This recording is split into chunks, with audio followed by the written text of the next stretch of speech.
When you factor in her heavily criticized response to the border crisis and reports of a toxic work environment, it might not be a shocker that her approval rating is underwater in recent surveys. The Real Clear Politics average of polling shows 44% of Americans view Vice President favorably, while her unfavorable rating sits just above 46%.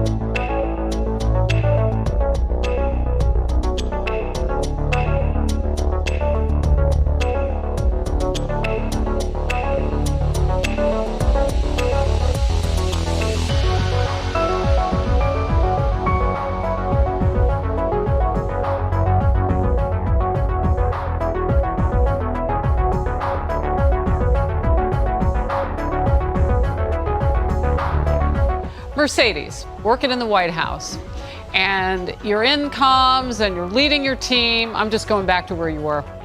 And those kinds of numbers come in. But what does the day look like at the White House after that? Well, it's always stressful when you start seeing these poll numbers dip. But let's be real. There is the White House comms team, and then there's a vice president's comms team. And while they work closely together, and I will say between President Trump and Vice President Pence, it was actually a pretty harmonious relationship. There are differences because they're obviously trying to push sometimes their own agenda. So when you have staffers within a vice president's office, like we're seeing with Kamala, literally leaking on her, basically saying how dysfunctional the office is, resigning, these are huge problems for the vice president. It becomes a distraction to the president.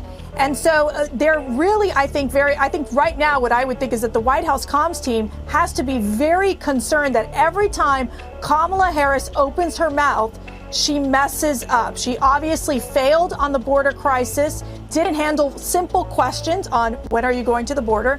And now they've pushed her aside to basically say, okay, handle the voting rights issue. So we have to see how that happens. And that was a disaster because it became a super spreader event with the Texas Democrats. So I got to tell you, Kamala is only adding more negativity to this Biden presidency. Yeah.